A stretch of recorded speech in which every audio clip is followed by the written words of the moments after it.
So what does allyship mean for our community? One, it means standing up for us when you see, hear, notice any acts of transphobia, homophobia, trans microaggressions, trans antagonism, and the same thing goes for folks who are not trans.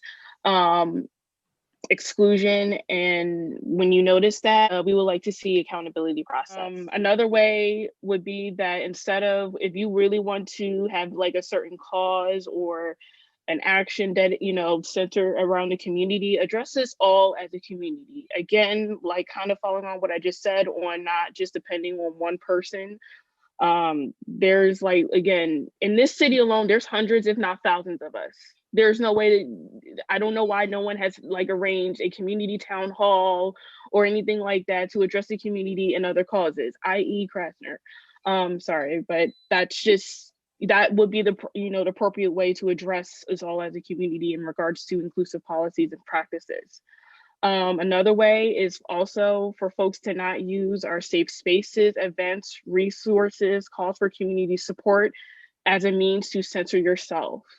Um, Oftentimes, folks who are cis, folks who are straight will come to our events and say, okay, well, I'm at this event, I've done my job as an ally. No, like, the purpose of you coming to certain events, such as tomorrow, Philly Black Trans History, is to hear and really take in the perspectives of what's going on within the community and ways in which you can support so that we can be uplifted and not on this constant downslide. And another way would be to hire us. If you are a business, a nonprofit organization, or a government entity, and you don't have a single trans person working for you, or a single queer person, as a matter of fact, queer and trans, you have to have both.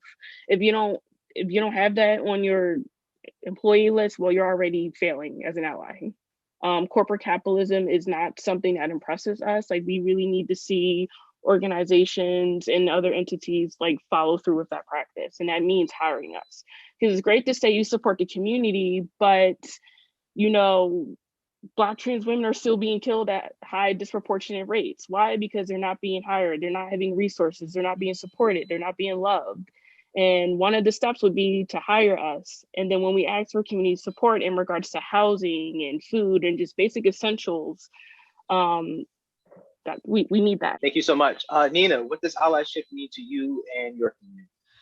I've never used the term allyship, to be honest. I have a lot of loved ones who are incarcerated in Pennsylvania. And I think one of the things that is most challenging is that not that people are prepared to come home after serving a sentence in prison or being incarcerated on probation or parole, that I think the real issue is that we are challenged by that stigma associated with a criminal record, and that we aren't ready to receive people. I think the larger issue, I think that unites all of us who are here on this panel, is that we have to really begin to think about what are the ways in which our society, our state denies human beings their basic needs: food, clothing, shelter, education, mental health care, physical health care, all the ways in which human beings need to live, things we need to have to thrive, to live every day, to self-actualize. And these categories are used to keep us from having the things that we need. And for me, it's less about being an ally and more about being a human being who is conscious and understands what the state is doing to us. And I mean the state very broadly. And we can talk about Pennsylvania as a state as well, not providing for its citizens and its non-citizens, its residents, right? And so it is about standing in this space, unfortunately, this evening, because even in this pandemic, many folks are not allowed the space to make phone calls or emails, because I would have just asked one of my loved ones to call in and say these things themselves, because those who are incarcerated are absented from us. And we should care about it, because most of us know someone, love someone who has been or is incarcerated on probation or parole. And there are 826 things in Pennsylvania that you cannot be or do if you have a felony conviction. And that is disproportionately hurting brown and Black and poor communities and queer folks. And that's something we often don't discuss. The ways in which particularly trans women are targeted, who are forced into sex work and or targeted for harm and violence, and then themselves arrested and adjudicated, and then mistreated once they're incarcerated. So if we are human beings, we have to care about our human family and all the ways in which our folks are being disproportionately harmed. And the ways in which we justify living in that situation is that we believe the folks who are incarcerated should be, that they've harmed someone, that they've done something, and that they should be made to pay for it by being absented from their families. But one of the things we have to know is that Pennsylvania as a state is very punitive and has more life sentences than most states. And it does so because so much of the industries in the state are gone: agriculture, manufacturing. So most people who don't live in Philadelphia or who don't live in Pittsburgh, and even many who do, work at prisons. You said something that was really key about being in more conversation with each other, which I think is the first step, right? I think conversation is action, right? So people always think about what are the action steps. Conversation is action. This is an actionable item, what we're doing today. And so I'm wondering, is less talking, more listening? Is that the first step to being an ally to a traditionally underserved community? Yes, I do think deep listening is required, in part because as much as I have loved ones who are incarcerated, I've never been incarcerated. And so I don't know what that experience is. I know what it means to lose someone and to have to visit your family behind those locked doors. And I know what it's like to interact with that system and teach in it and work in it and all of that. But I don't know what it's like to be incarcerated. So I can't go in and say, this is what incarcerated people need. I need to listen to what people say they need. And then how can I use my time, talent, and resources to move those things forward, right? I think that deep listening is required. And the key to all of this, I think, is being in community, right? It's not just us having this conversation tonight, which I think is an important step. I think is very important because we can't be in community if we can't hear each other or see each other or be in relationship to one another. And what these systems and structures, I think, do well is to keep us apart, to keep us separate, to keep us thinking, I don't have anything in common with this person, so I don't need to care about this. I need to care about other human beings. And I may not have the time to work on every issue, but I can certainly support the work that's being done, right? I can support that with my money. I can support that with my time. I can support that with my resources in all different kinds of ways if I have it, right?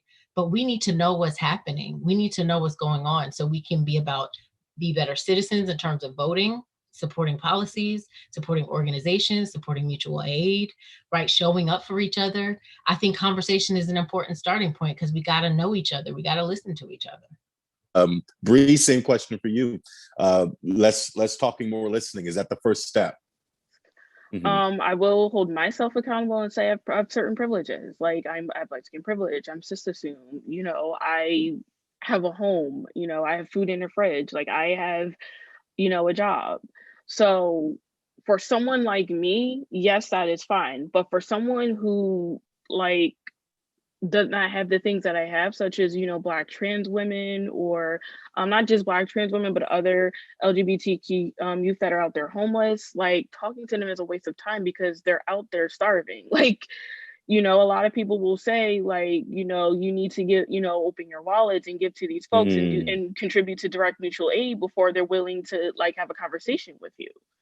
And not only that, having a conversation with someone who is without when you have plenty is just exploiting them for their labor.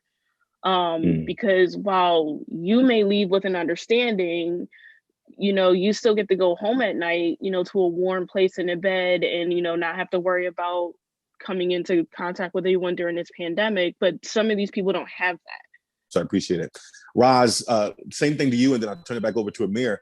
Roz, when you and I first had that conversation, you met with our whole WHYY news team, and I felt like we spent an hour listening, right, before we even could think about ways that we could engage and be an ally in this moment. Could you speak briefly to how you think about that, less talking, more listening, and how do you think about conversation in the context of allyship?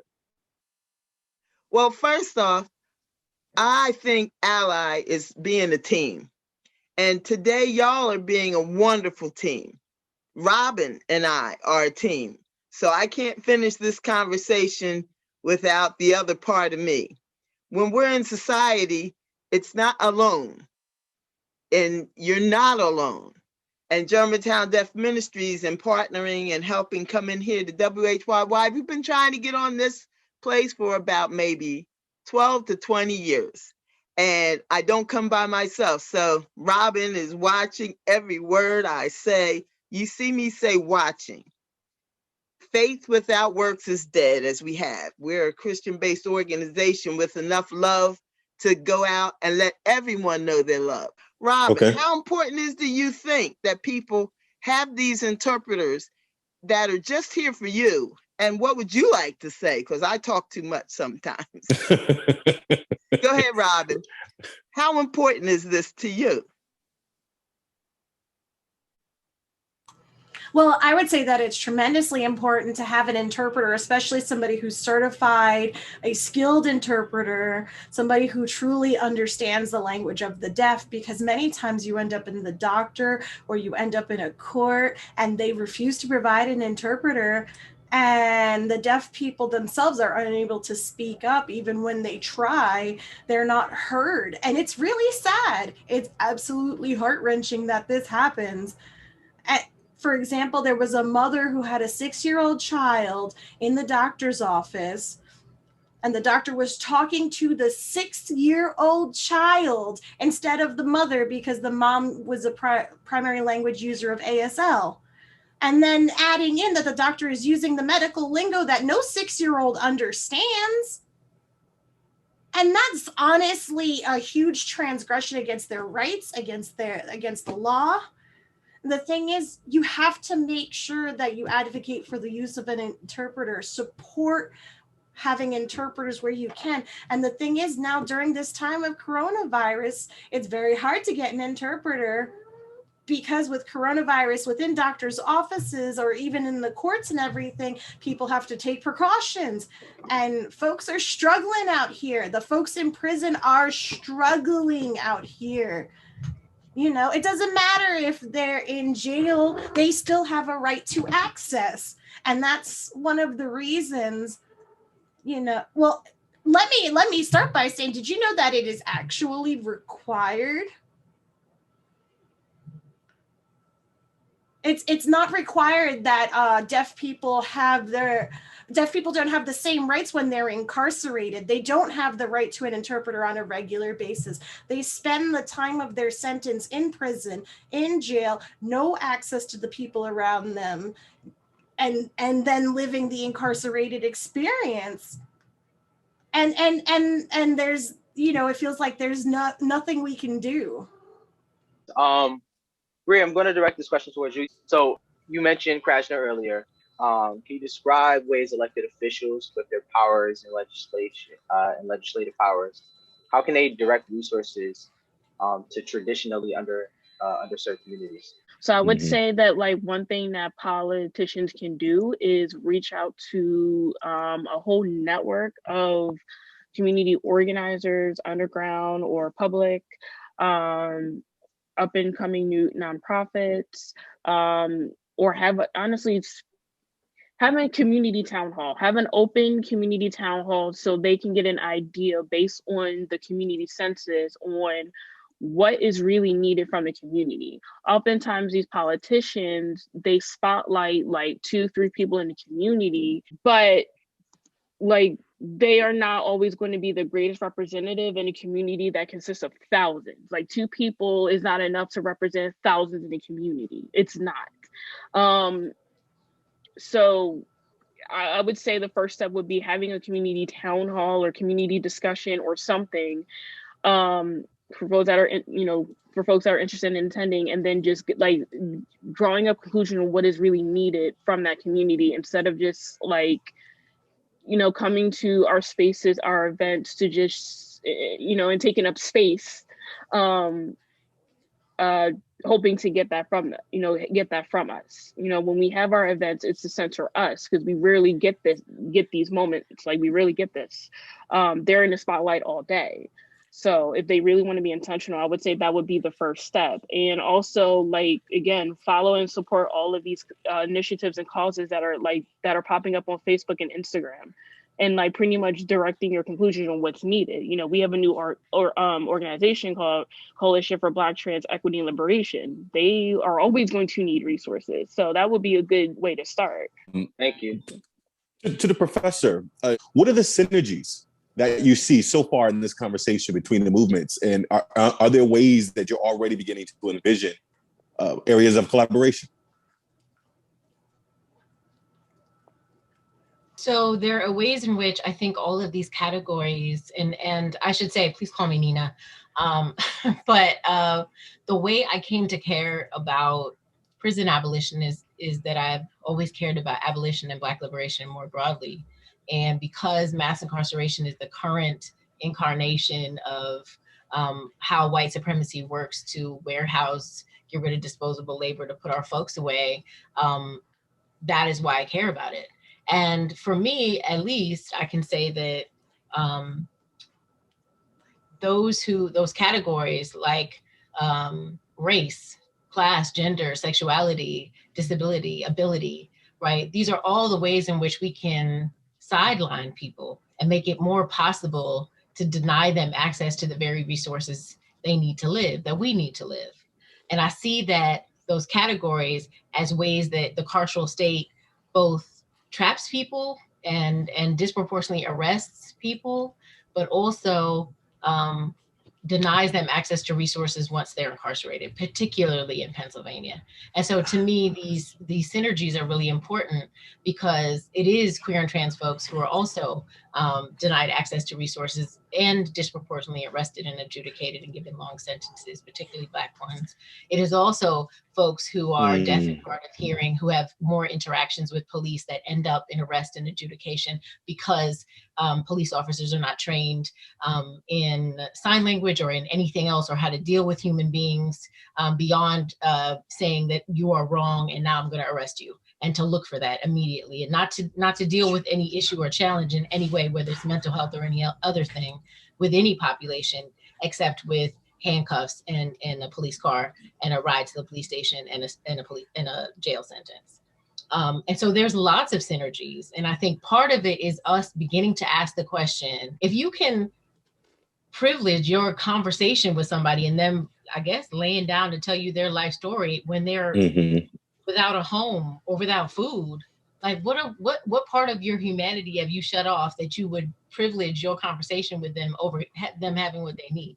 That's bananas. And if we're at a place where that matters more to us than people's lives, we're definitely worse than we could ever be. It is really important for us to think about, as a society, what would it look like for everybody to have what they need? And if our politicians, people who say they represent us, aren't able to answer that question, how do we create a society where everybody has access to food? These are not hard things: clean water, clean air, shelter, education, the ability to self-actualize. Philadelphia has so much vacant housing. Those encampments this summer, they could have given all those people their own home. That's how much vacant housing Philadelphia has. So you can't tell me we can't take care of each other. And if we don't start with, there's nothing you can be or do to disqualify you from these things, that's where our politicians need to be talking. And this is how we're going to get the resources to do it. This is how we're going to do this in Pennsylvania, because it's possible. And that's what I want to hear from anybody. And I love that we're all here together, because rarely are we going to be in conversation. We have our little areas and that's it. But these are communities that are all being both denied resources and all being entrapped in the same systems. And so we got to talk to each other, right? And that fact about people who are incarcerated, who are deaf and hard of hearing, is absolutely the case. Not to mention all the ways in which, if you have a disability or any other need, it is not required that the state meet it while you're incarcerated, whether it's a medical need or a mental health need or a need in terms of language interpretation, whether it's ASL or Spanish or any other language interpretation. I mean, I could go on and on, but we have to begin to say, our society has to take care of all of us. Not am I okay, but is everyone I'm in relationship with, everyone in my neighborhood, everyone in my city, everyone in my state okay? And what would that require? And let's get it done. Even within like the LGBTQ community, there's often conversations. I mean, we all have our own little groups. Like there's the and Carmen, I think you are well aware of it.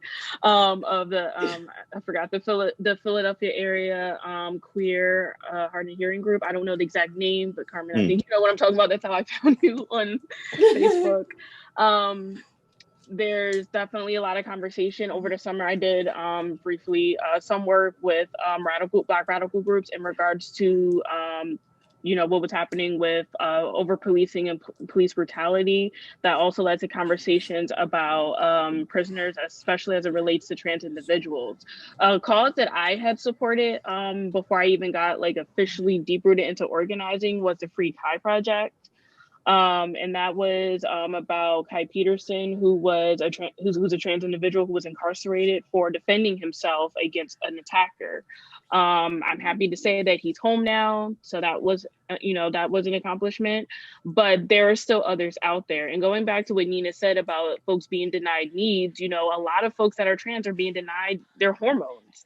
They're being denied other necessities, or they're being given hormones, but it turns out that the level of hormones that they're getting is not good for their body, such as a political prisoner that I support, who's a member of Food Not Bomb Solidarity, which I'm also a member of, Vanessa.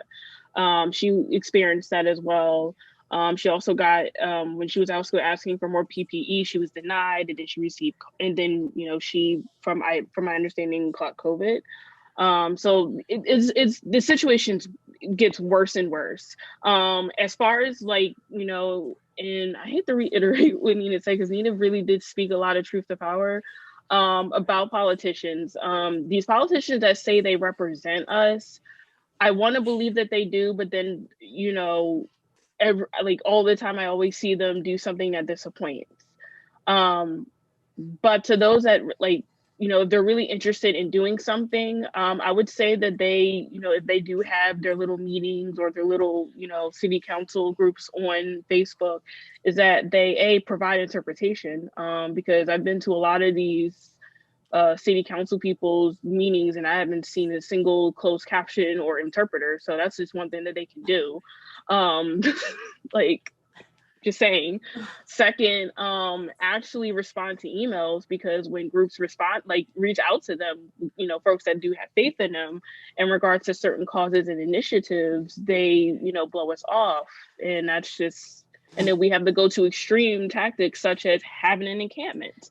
That has happened over the summer. Like these extreme tactics are a result of being unheard, ignored, and not being taken seriously. And yes, in a city like Philadelphia, it is really disgusting how, you know, we have money for all these unnecessary needs, but we can't provide housing with all of these empty warehouses, homes that we have. It's really ridiculous. I'm still waiting for you know, my proposal of trans housing, you know, autonomous trans housing. But you know that, you know, if they're watching this, I hope they take my proposal seriously. But yeah, there's definitely synergy amongst the group. I'm gonna keep this moving right along because we're coming a little bit up on time. I'm gonna combine two questions: performative allyship and social media. In a world where everyone's on social media, is tweeting and posting on behalf of a community enough to be considered an ally? I'll say it from my perspective. I'm not really a social media person, so I don't use it as often as many other people. I think there's some great people who use it really well and get out good information, particularly during protests and things, so people know where to go, where not to go. So I see it as a really important tool. But, you know, I'll go back to the question of politics, right? So even if we vote, let's say that's our strategy in Pennsylvania, particularly when it comes to incarceration and the very long sentences that people serve in Pennsylvania, many of the parts of the state that don't have enough population, they have a state representative who can vote on their behalf because people are incarcerated there. And the people who are incarcerated count as their population, but they can't vote, right? So these people have have a state representative, right, to push forward policies that serve them well, which means incarcerating more folks from Philly and Pittsburgh. So part of it has to be, how could social media help that, except to get the word out? So I think we have to use every tool at our disposal. One is to get the word out. Two is, how do we get you to care about a population that in most cases there are no positive, or not even positive, that's the wrong word, but no human portrayals of these populations in the media, right? If you don't know someone, you have no idea what's happening at all, right? I think we're just beginning to see representations of a range of human experiences, but you can still choose to opt out of that, right? So part of it is, we're going to actually have to be in relationship with each other. Now, that's difficult during a pandemic, but I think social media can make it possible. So how do we use that medium to get the word out, to make space for folks to share their experiences, and for us to be moved by them? Because here's the thing, there are organizations doing amazing work. They need resources, and we can move those resources to them. And if social media is the way that you hear about it, and get out your wallet, or get out your skills, or get out your talents, and start giving them to the things that you care about most, then great. But we use it for what it's useful for, and that's to get us connected, right? Or to get us to know about something. But the rest is up to us. And if we think, a lot of people want to go to heaven, but they don't want to die, right? So you're going to have to give up something if you want the world to change, right? So you want it to be great, and you want it to be better. You're going to have to work for it. We all have to work for it. And it can be a wonderful thing to be in community and work toward things we care about. So get connected, find out about something on social media, and then put your time, talent, and resources toward the things you care about most. Get in there, do it. Bree, could you follow up on that? I will say this: a way social media has been very effective in regards to mutual aid as it relates to, the pandemic. I mean, CBTEL was created as a result of the pandemic, and like that whole organization, the raising of the funds, the resources, that was all done via social media, the making of the flyers and people sharing and posting it, people knowing where to donate. It's the same thing when we fundraise for Philly Trans March. Like we depended on social media because we couldn't really have our events. It's the same thing with like the drag burlesque community. Like a lot of the clubs were closed. We had to use a lot of these performers had to utilize social media to, earn money, essentially. And also social media has been used as a tool for folks to learn more about different causes that they wouldn't have learned about if they were out and about. Like, it forces folks to like literally sit in and take in that information and take in what is being said. So I'm definitely pro social media. Also, I think social media to an extent is more accessible. One thing that I will encourage folks to do, that if you are posting a flyer for an event, please post an image description, because folks who are blind or hard of or has vision impairments, they're not going to be able to see what's going to be on the flyer. So if you post an image description and they can use their interpretation software on there to know what is being said on the flyer or what a certain picture consists of, it gives them an opportunity to get involved and try to participate on their end as any way that they can. Rosalind, could you give us some actionable things that we can do immediately that can serve, support, and give aid and stand in solidarity with the hard of hearing community? Well, I'll say for the hard of hearing community, everything, they go to jail, they get in trouble, there's people with different feelings. I first off have to applaud the drummer here, Chris Norris, for pushing forward where he can. He's not forceful, but if I give you construction, and here's what we do, Robin will agree with me, opportunity knocks one time. Do not bypass being a friend and support someone else. Not what you're going to get for it, but reach out. And that's what we keep doing.